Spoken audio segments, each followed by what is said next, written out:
નમસ્કાર વિદ્યાર્થી મિત્રો, આજે આપણે પ્રેપોઝિશન્સમાં પાર્ટ 2 1 અને 2 એ બંને શીખ્યા પછી પાર્ટ 3 તમને થશે કે પ્રેપોઝિશન્સ છે એના લેક્ચર્સ ઘણા લંબાવાયા, હજુ પણ એક લેક્ચર આમાં જોઈશે.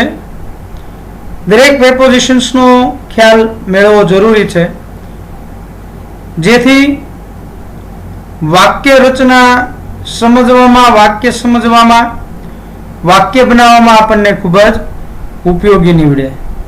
તો આજે આપણે પ્રેપોઝિશન્સમાં પાર્ટ 3 વિશે સમજ મેળવવાની છે.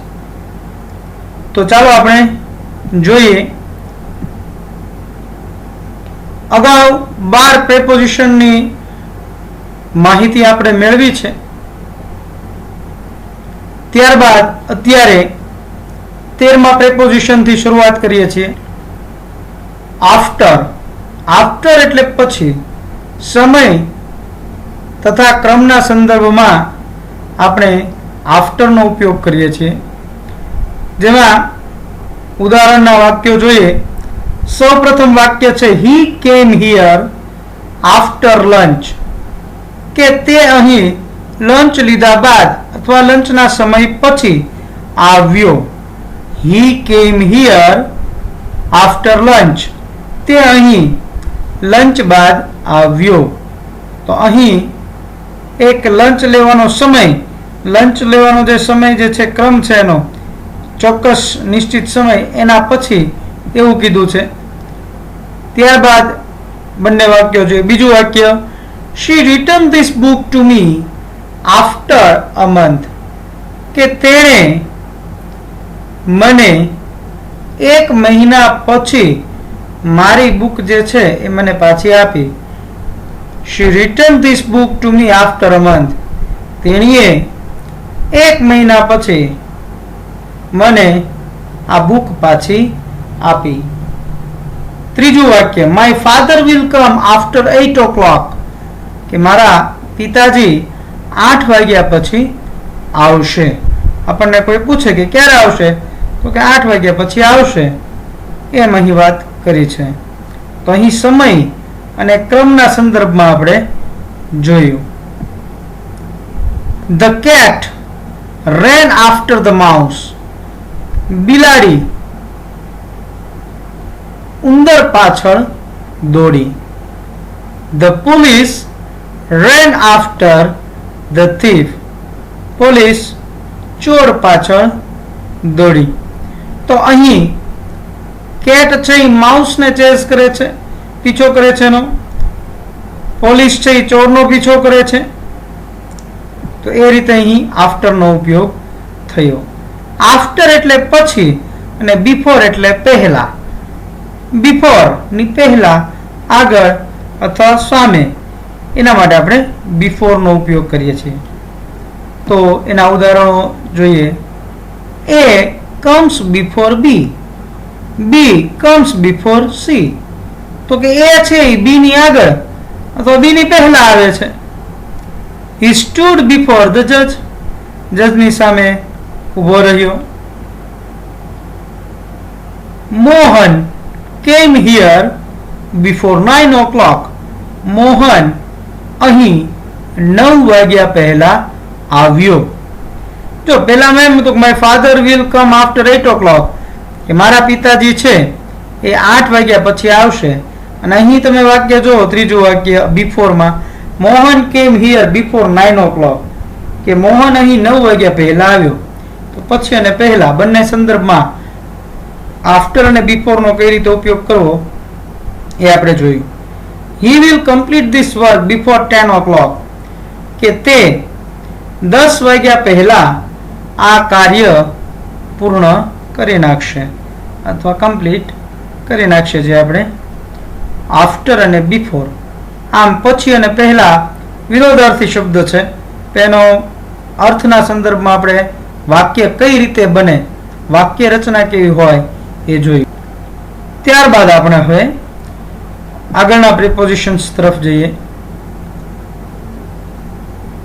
across અથવા across ની પેલે પાર એટલે કે ની સામેની બાજુએ, આ તરફથી પેલી તરફ એટલે કે આ બાજુથી સામેની બાજુ તરફ, બંને બાજુ બંને તરફ, અને કોઈની સાથે અચાનક મુલાકાત થાય ત્યારે આપણે એક્રોસ અથવા અક્રોસનો ઉપયોગ કરીએ છીએ. ઉદાહરણ જોઈએ. My brother leaves across the river. મારો ભાઈ છે એ નદીની પેલે પાર રહે છે. My brother leaves across the river. તો અહીંયા ની પેલે પાર એની વાત થઈ છે. ત્યારબાદ બીજું વાક્ય, the dog swam across the canal. કે કૂતરો છે એ કેનાલની આ તરફથી પેલી તરફ એટલે આ બાજુથી લઈને બીજી બાજુ સુધી તરીને ગયો. He threw the luggage across his shoulders. અહીં બંને તરફની વાત છે. He threw the luggage across his shoulders. કે તેણે ખભાની બંને બાજુએ લગેજ છે ફેંક્યો.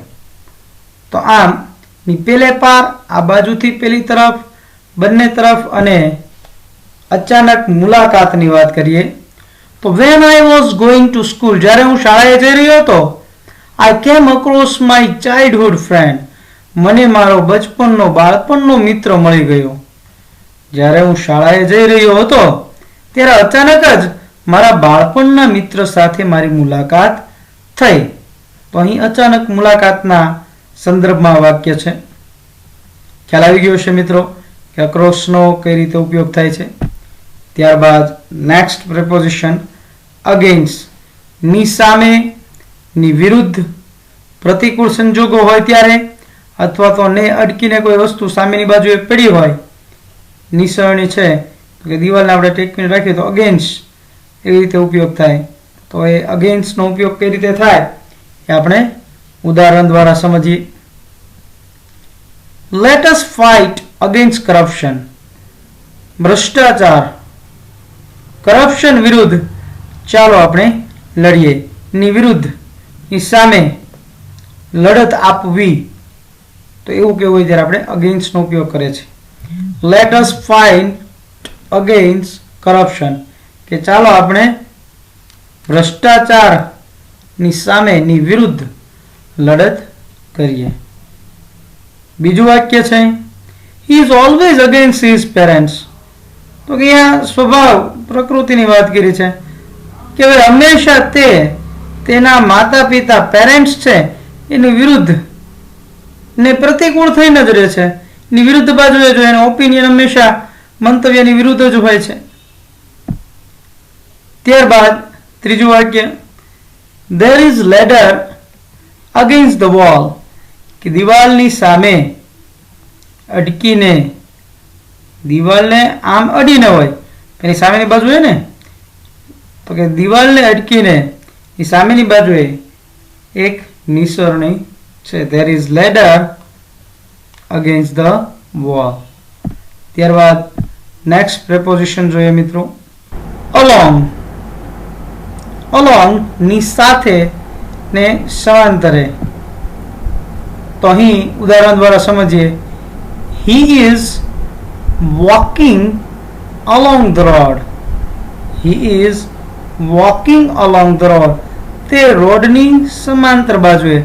હવે આપણે એમ કહીએ કે રોડની સાથે, તો કઈ રોડને ઉચકીને કે એની સાથે સાથે ચાલતો એમ ચાલી એમ નહીં, એની સમાંતરે રસ્તો છે. હવે અહીંયા ઓન ધ રોડ આપણે જે કહીએ છીએ એ વાત પણ નથી. ખાસ વાત એ છે કે રસ્તાની સમાંતરે એ ચાલ્યો જાય છે. ઘણીવાર આપણે ને કિનારે કહેતા હોઈએ છીએ તો ત્યારે પણ along નો ઉપયોગ કરીએ છીએ. જેમ કે she walks along the bank of the river. કે તેણી નદીના કિનારાની સમાંતરે, નદીના કિનારે કિનારે ચાલે છે. તો અહીંયા along ની સાથે ને સમાંતરે એ કઈ રીતેનો તમારે ખ્યાલ સ્પષ્ટ કરવો મિત્રો. કે he is walking along the road અને she walks along the bank of the river. તો ની સાથે ને સમાંતરે કઈ રીતે વાત કરી છે તે. ત્યારબાદ નેક્સ્ટ પ્રેપોઝિશન છે બિહાઇન્ડ. ની પાછળ સંતાયેલું કે છુપાયેલું હોય ત્યારે કઈ રીતે બિહાઇન્ડ નો ઉપયોગ કરવો એ પણ વિગત આપણે આમાં જોવાની છે. મિત્રો ખાસ યાદ રાખજો કે દરેક પ્રેપોઝિશન, કન્જક્શન પાર્ટ્સ ઓફ સ્પીચના ખૂબ અગત્યના ટોપિક છે. જનરલ ઇંગ્લિશ અથવા અંગ્રેજી આવડવું, અંગ્રેજીમાં ઇમ્પ્રુવમેન્ટ લાવવું, ઇંગ્લિશ ભાષા પર પ્રભુત્વ મેળવવું, ભાષાને સારી રીતે શીખવા માટે પાયાની બાબતો સમજવી જરૂરી છે. કોઈ પણ ઇમારત જ્યારે તૈયાર થાય છે ત્યારે સૌપ્રથમ એનો પાયો અને ઇન્ફ્રાસ્ટ્રક્ચર જે છે એની વાત પહેલા થાય છે. એને મજબૂત કઈ રીતે બનાવવું, સક્ષમ કઈ રીતે આપણે બની શકશું, તો એના માટે મિત્રો ખાસ પાયાની બાબતો, મૂળભૂત બાબતો છે એ આવડવી જરૂરી છે. તો અહીંયા પ્રેપોઝિશન ને કન્જક્શન ને એ છે એ ખૂબ અગત્યના મુદ્દાઓ છે, ખૂબ અગત્યના ટોપિક છે, એના પર ખાસ ભારણ આપવું. તો ચાલો આપણે હવે પ્રેપોઝિશન નંબર 18 બિહાઇન્ડ એના ઉદાહરણ સમજીએ. She hid herself behind the curtain. curtain એટલે પડદો. તેણીને પડદાની પાછળ છુપાવી. Who is standing behind you? તમારી પાછળ કોણ ઊભું છે? તો અહીં ની પાછળ સંતાયેલું કે છુપાયેલ એની પણ વાત કરી છે. She hid herself behind the curtain. તેણીને પડદાની પાછળ છુપાવી. તમારી પાછળ કોણ ઊભું છે? તો અહીં બિહાઇન્ડ નો કઈ રીતે ઉપયોગ થયો છે એ ખાસ નોંધ લેશો મિત્રો. ત્યારબાદ he is behind others in his class. કે તે તેના ક્લાસમાં બીજા અન્ય લોકો કરતા પાછળ છે. પ્રગતિની વાત હોય, પ્રવૃત્તિની વાત હોય તો એમાં પાછળ રહી જાય છે એની વાત છે. તો he is behind others in his class. Who is behind the murder of this young boy? કે ભાઈ આ યુવાન છોકરાની હત્યા પાછળ કોણ હોઈ શકે? કોઈ પણ આશંકા વ્યક્ત કરતી વખતે આપણે વાત કરી કે ભાઈ આની પાછળનું રહસ્ય, કારણ શું હોઈ શકે, તો ત્યારે પણ બિહાઇન્ડ થી આપણે વાત કરીએ છીએ. Who is behind the murder of this young boy? આમ બિહાઇન્ડ નો ઉપયોગ છે ખૂબ જ અગત્યનો છે મિત્રો. ત્યારબાદ આપણે નેક્સ્ટ પ્રેપોઝિશન જોઈએ. ત્યારબાદ 19 નંબરનું જે પ્રેપોઝિશન છે એ છે બિસાઇડ. બિસાઇડ અને બિસાઇડ્સ એ બંને પ્રેપોઝિશનમાં ડિફરન્સ છે અને બંને આપણે જોવાના જ છીએ એક સાથે જ, જેથી તમને ખ્યાલ આવી જાય કે એમાં શું તફાવત રહેલો છે. બિસાઇડ એટલે ની બાજુમાં, ની પાસે, અથવા ક્યારેક કોઈ મુદ્દાથી બહારની વસ્તુ હોય, આપણે વિરભાઈ એ યોગ્ય નથી, તમે જે વાત કરો છો, ડિસ્કસ કરો છો એનાથી વધારાની વાત છે, તો ત્યારે આપણે બિસાઇડની વાત કરતા હોઈએ છીએ કે એનાથી અલગ વસ્તુ છે એમ. તો અહીં બિસાઇડને ઉદાહરણ દ્વારા આપણે સમજીએ. પેલું વાક્ય છે Who is standing beside your sister? કે તમારી બહેનની પાછળ કોણ ઊભું છે? પાછળ ને નહીં, બિસાઇડ એટલે ની બાજુમાં. ખાસ યાદ રાખજો, બિહાઇન્ડ નહીં, બિસાઇડ કીધું છે. તો કે તમારી બહેનની બાજુમાં કોણ ઊભું છે? કેમ કે આની પહેલા આપણે બિહાઇન્ડ ભણ્યા અને અત્યારે શીખીએ છીએ બિસાઇડ. ખાસ યાદ રાખજો મિત્રો, બિસાઇડ ની બાજુમાં, ની પાસે, કે તમારી બહેનની બાજુમાં, એની પછીના ક્રમે કોણ ઊભું છે? Your argument is behind the point. તમારી જે દલીલ છે, એ જે ખાસ મુદ્દો, પોઈન્ટ છે, એનેથી સાઈડની વસ્તુ છે, અલગ વાત છે, એને આમાં ઇન્ટરફિયર કરો નહીં. There is a table beside the chair. ખુરશીની બાજુમાં એક ટેબલ છે. તો અહીં ખુરશીની બાજુમાં ટેબલ કે ટેબલની બાજુમાં ચેર છે એ ક્રમની વાત કરી છે. હવે જો મિત્રો besides s લાગે છે, તદુપરાંત થી વધુ કે થી આગળ, એવું એનું ગુજરાતી થશે. besides તદુપરાંત. પેલું વાક્ય જોઈએ, besides children their parents also went to the library. કે ભાઈ વિદ્યાર્થીઓ, ચિલ્ડ્રન બાળકો જ નહીં પણ તેના પેરેન્ટ્સ, બાળકો ઉપરાંત તેના પેરેન્ટ્સ વાલી પણ છે એ પણ લાઇબ્રેરી ગયા. બીજું વાક્ય છે besides a book he has a pen. તેની પાસે એક બુક ઉપરાંત એક પેન પણ છે. I have a new car besides an old motorbike. કે મારી પાસે એક મોટરબાઇક, જૂનું મોટરબાઇક ઉપરાંત એક નવી કાર પણ છે. ઉપરના બંને વાક્યમાં besides છે એ વાક્યની શરૂઆતમાં છે. ત્રીજા વાક્યમાં besides છે એ વચ્ચે છે. તો એ પણ ખાસ નોંધી લેશો, એનું સ્થાન પણ મિત્રો. ત્યારબાદ આગળના પ્રિપોઝિશન્સનો ખ્યાલ મેળવીએ. Preposition number 21, between. Between, among, amid, amongst, amidst, આવા શબ્દો આપણે ની વચ્ચે કહેવા માટે ઉપયોગ કરતા હોઈએ છીએ. પણ ખરેખર સ્પેશિયલી ખાસ કઈ રીતે ઉપયોગ થાય છે એ ખૂબ જરૂરી છે મિત્રો સમજવું. અહીં વાત છે between, ની વચ્ચે બે વ્યક્તિ કે વસ્તુ કે કોઈ બે બાબતની વાત હોય ત્યારે આપણે between નો ઉપયોગ કરીશું. જેમ કે distribute these chocolates between the two boys, કે આ બે ભાઈઓ, જે બે બોયઝ છોકરા છે એની વચ્ચે આ ચોકલેટ વેચી દો. કે 10 ચોકલેટ છે બંને 5-5 આપી દો બંનેને એમ. પણ માત્ર બે વ્યક્તિ કે વસ્તુ, ક્યારેક વધુ માટે હોય પણ એ સ્પેસિફાઈ હોય ત્યારે કે ભાઈ આ સંધિ છે આ 5 દેશો વચ્ચે થઈ, તો ત્યાં આપણે અમોંગની બદલે between નો ઉપયોગ કરતા હોઈએ છીએ. પણ એ સમયાંતરે આપણે ક્યારેક એની વિશે વિગતે ચર્ચા કરશું. અહીંયા આપણે અભ્યાસક્રમ મુજબ એ વાક્યો છે જોઈએ. બીજું વાક્ય છે My house is located between the hospital and the school. મારું ઘર હોસ્પિટલ અને શાળા બંને વચ્ચે આવેલું છે. અહીંયા સ્થાન કીધું છે, બે વસ્તુ, હોસ્પિટલ અને school. Sita is sitting between Ram and Shyam. Sita છે એ રામ અને શ્યામની વચ્ચે બેઠી છે. તો અહીંયા બે વ્યક્તિ, વસ્તુ કે બાબતની વાત હોય ત્યારે આપણે between નો ઉપયોગ કરીએ છીએ.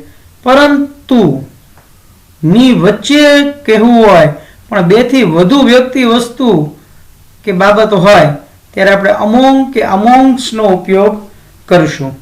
કઈ રીતે એ જોઈએ. The politician is standing among the crowd. કે પોલિટિશિયન છે, રાજકીય અથવા રાજકીય નેતા, એ ક્રાઉડ, લોકોનું ટોળું છે એની વચ્ચે ઊભા છે. એની જેમ જ આપણે એમ કહી શકીએ the teacher is standing અથવા તો sitting among the children. શિક્ષક બાળકોની વચ્ચે ઊભા છે, બેઠા છે એમ કહેતા હોય. ખાસ બીજું વાક્ય જુઓ મિત્રો, 21માં પ્રેપોઝિશનમાં અને 22માં પ્રેપોઝિશનમાં. 21માં નું પહેલું વાક્ય distribute these chocolates between the two boys, અને 22માં પ્રેપોઝિશનમાં બીજું વાક્ય જો distribute these chocolates among those girls. એટલે અહીં તમને ખ્યાલ આવી ગયો કે બે વસ્તુ, જ્યારે બે વ્યક્તિની વાત હતી two boys, ત્યારે between નો ઉપયોગ કર્યો. પણ those girls, પેલી છોકરીઓ જે છે એના વચ્ચે ચોકલેટ વેચી દો કે ભાઈ 10 ચોકલેટ છે અને 5 બહેનો છે તો બધાને બબે ચોકલેટ આપી દો. એટલે ટૂંકમાં બે થી વધુ, સોરી બે કે તેથી વધુ નહીં, બે થી વધુ વ્યક્તિ, વસ્તુ હોય અને ની વચ્ચે કોઈ વાત આવે ત્યારે among કે અમોંગ્સનો ઉપયોગ કરવાનો છે. ત્યારબાદ ત્રીજું વાક્ય, he distributed the trophies amongst us. હવે અમોંગ અને અમોંગ્સનો ઉપયોગ ક્યારે કરવો એ પણ ખાસ યાદ રાખવાનું છે. તો કે જ્યારે અસ, our અથવા વોવેલ્સ સ્વરની વાત અને જથ્થો જાજો હોય ત્યારે આપણે અમોંગ્સ નો ઉપયોગ કરીએ છીએ. તો આમ દરેક બાબતો છે એ ખાસ નોંધી લેશો મિત્રો, યાદ રાખી લેશો. આશા છે કે આજના લેક્ચરમાં મજા આવી હશે, ખ્યાલ આવ્યો હશે. ન સમજાય તો આપ નીચે આપેલ કોમેન્ટ બોક્સમાં કોમેન્ટ કરી મને સવાલ પૂછી શકો છો. આજના લેક્ચર માટે દરેક વિદ્યાર્થી મિત્રોનો ખૂબ ખૂબ આભાર. Take care. આવજો.